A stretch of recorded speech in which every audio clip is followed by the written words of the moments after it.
মাননীয় প্রধানমন্ত্রী আমার গোপালগঞ্জের সন্তান, বাংলাদেশে এখনো বিদ্যমান।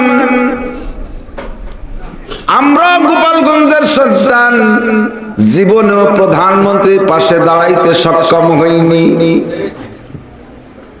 2 দিন আগে যে প্রধানমন্ত্রী আসছিলেন, আমরা দূর দূর থেকে এক নজর দেখার জন্য ছুটে চলছিলাম।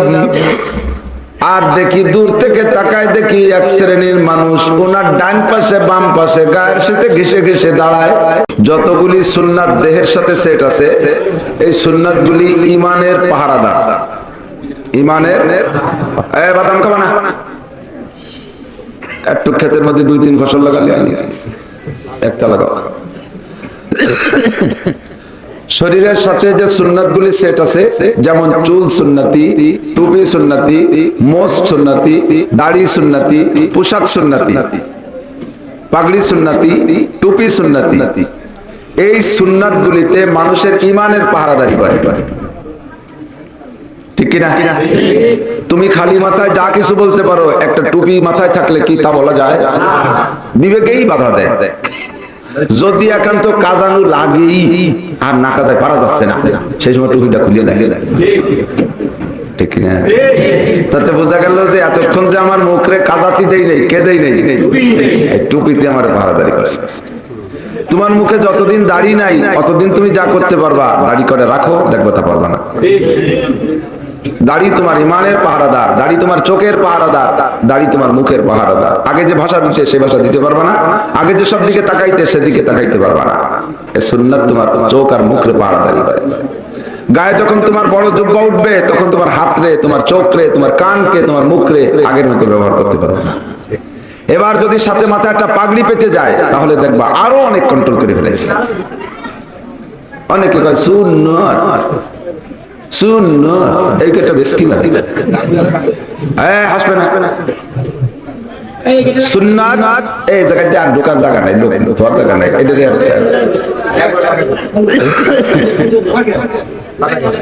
সুন্নাতের গুরুত্ব কত? নবী পাক এজন্যই তো বললেন, মান আহাব্বা সুন্নতি ফাকাদ আহাব্বানি, মান আহাব্বা সুন্নতি ফাকাদ আহাব্বানি। যে আমার সুন্নতকে ভালোবাসলো, সে আমি নবীকে ভালোবাসলো। যুবক আমার দিকটা কেন এর আটকায় ফেলছি আজকে করেন না। হাসবা কম, বুঝবা বেশি।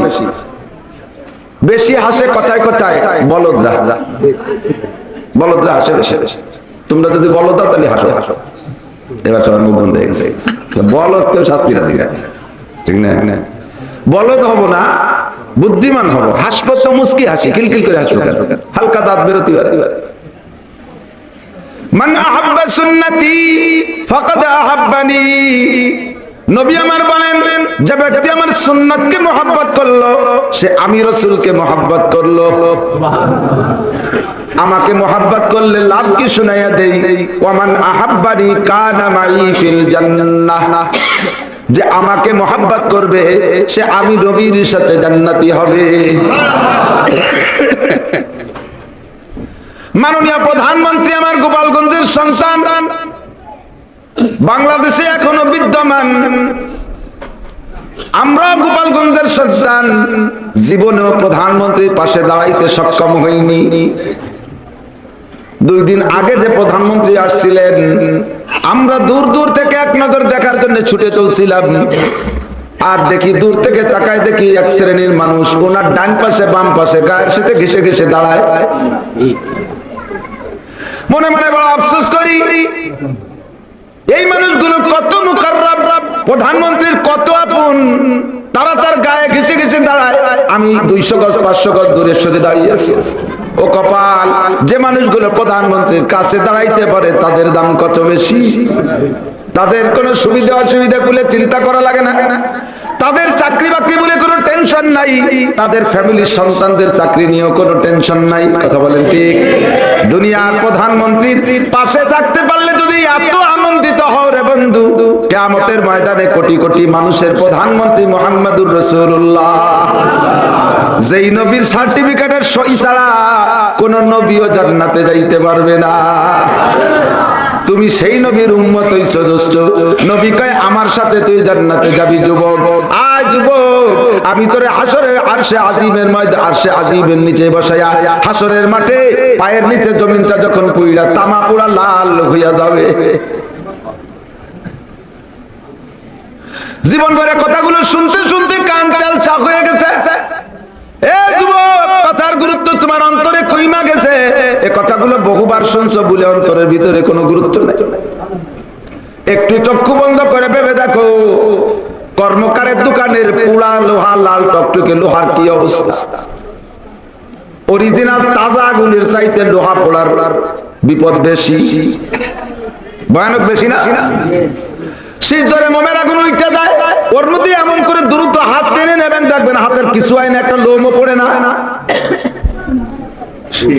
মোমের আগুন ওর মধ্যে টান দেন, দ্রুত টেনে নেবেন।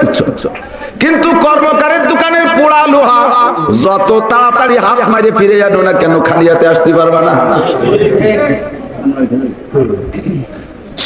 মানে এক সেকেন্ডে 100 ভাগ করে তার 1 ভাগ টাইম ওই লোহার গায়ে দিছো, তাও সামলা রাখি দেখে। হাসরের মাঠ পায়ের নিচে জমিনটা পুরো লোহা পোড়া তামার চাইতে বিপজ্জনক লাল টকটকে গরম। মাথার 4 আঙ্গুল উপরে থাকবে মাত্র সূর্য। কোন আনন্দে হাসরে যুবক, কোন আনন্দে গান গাও। চলে গেছে যাচ্ছে, যদি আইসা একবার কয়ে যাইতো আমি কোন বিপদে আছি তাহলে তুমি বুঝতা। জীবন ভরে বাচ্চাদের ব্ল্যাঙ্ক ফায়ার ফাঁকা গুলি কানে আসতেছে, শুনতেছ, গুরুত্ব দিচ্ছ না। ফাসাউফা তারা ইদান কাশাফাল গুবারো, ফাসাউফা তারা ইদান কাশাফাল গুবারো, আফারাসুন তাহতা রিজলিকা আম হিমারো।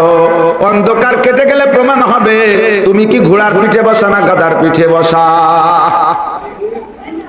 मर्द मारा सर बसर दर खाबेदा गश्ते बेदर आके यूरत अज जहा। দুনিয়ায় যতক্ষণ আছো ততক্ষণ তুমি ঘুমন্ত আছো রে যুবক। চক্ষু বন্ধ করে কবরে গেলেই তোমার ঘুম ভাঙবে, তোমার চক্ষু খুলবে। ফেরেশতা দেখতে পারবা, মুনকার নাকির দেখতে পারবা, বরজাত দেখতে পারবা, জান্নাত দেখতে পারবা, জাহান্নাম দেখতে পারবা। যেটা ভাগ্যে আছে সেইটা। মাথার 4 আঙ্গুল উপরে সূর্য, পায়ের নিচে জমিনটা ওই রকম পোড়া তামা লাল।